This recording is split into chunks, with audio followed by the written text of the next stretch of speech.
I'm Boar Thrills, and I'm going to teach you how to survive in some of the harshest environments of Azeroth. In this episode, we're on the dangerous continent of Northrend, dealing with freezing cold temperatures, rocky climates, and deadly creatures. As we get started, I come across a capsized boat and scavenge it for supplies. It looks like I found some melon juice, a fishing pole, and a dagger. Any help you can get will prove useful in a survival situation. As we continue on, I come across an elk. There's no use in hunting it.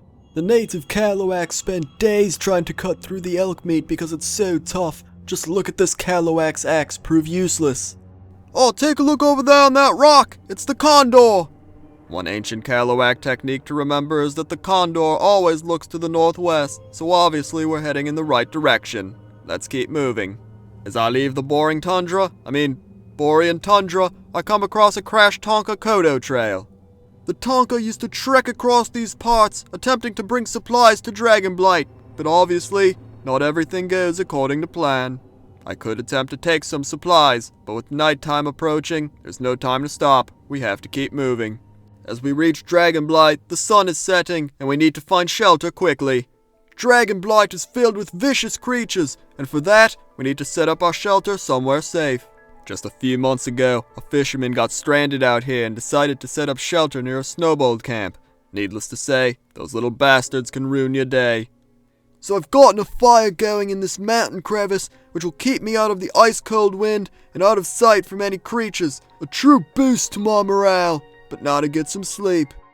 I get about 20 minutes of sleep before being awakened by a threatening noise. I forgot that these crevices are patrolled by Ice Fist, a centaur-type beast that will kill you if you cross paths with him. We're better off taking the risk and heading straight for Grizzly Hills. As I reach the border of Grizzly Hills, a freezing cold lake blocks our path.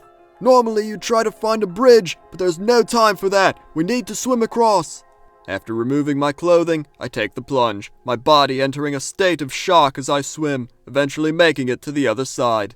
Now we need a fire and to dance! Dancing will help pump blood throughout my body and help me get warm again! After half an hour of sitting by the fire and putting my clothes back on, my body is back to normal and we can continue onward. Just a little while back, a native lumberjack was searching for trees to chop down when he got mauled by a bear. This story doesn't really relate to anything I'm doing, but I've wanted to tell it for some time.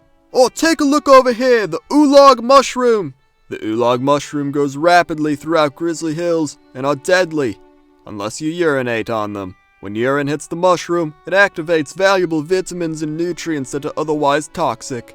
Oh, it tastes like if you urinated on a mushroom and then ate it. After eating the Oolog mushroom, I spot a giant mountain in the distance. It might be a terrible idea, but I'm going to climb it to see if I can get a better view of the land.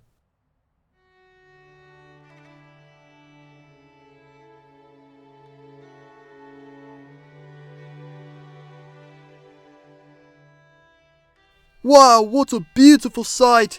You know, you always have to make sure you use proper footing on these hills, but being an expert survivalist, I have no